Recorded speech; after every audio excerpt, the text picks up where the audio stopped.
Hi, my name's Daniel Johnson. I chose option 2 to assess 2 films, and the films I chose were Salt of the Earth and Stand and Deliver. Salt of the Earth is based on a 1951 mine strike on the Empire Zinc Company in New Mexico. It starts out with the miners, Ramon, Esperanza's husband, down working in the minefield, and there was an injury. And the men got together and demanded for safer working conditions, which led to Ramon and a bunch of the men in his community forming together within their union to discuss conditions and terms within the strike. And the employers of the mine and the owners got together to form and enact a law that made it to where the miners could not strike to proceed to negotiate on their terms. So the women in the community, Esperanza mainly, Ramon's wife, got with the women together to talk to the men in the meeting.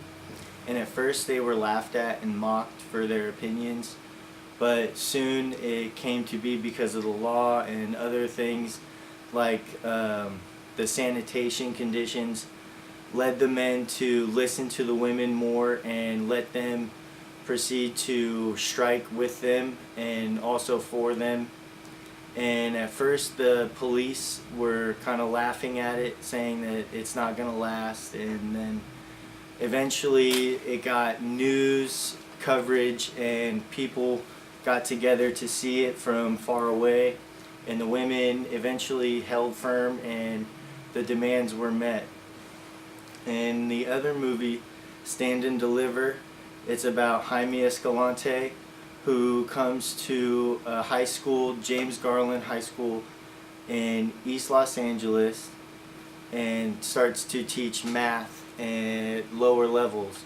But soon he realizes the potential of his students and starts to talk to the staff and the principal during meetings and demand for more educational opportunities for the students. And he was also mocked at first, and some of the teachers felt that the students that he was teaching were underdetermined or kind of not worth the time that the teachers could put in.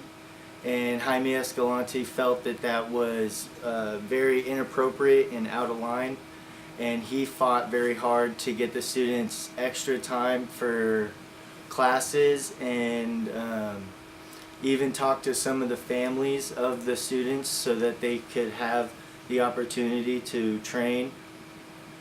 And eventually, even though the educational testing service showed prejudice on the students because they had higher scores than average, they ended up having to retake the test, and eventually they came forward that they all did legitimately pass.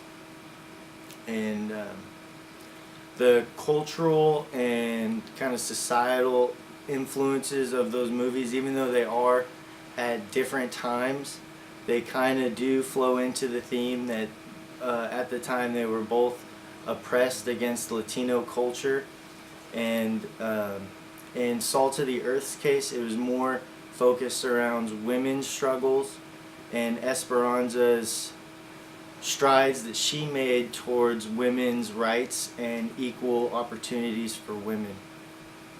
And also in the political side, they were trying to get cheaper labor from the Mexican immigrants at that time, so people weren't really fighting for those rights, and they made the world really notice how much they were going to fight for those rights and that they weren't going to back down. Thank you.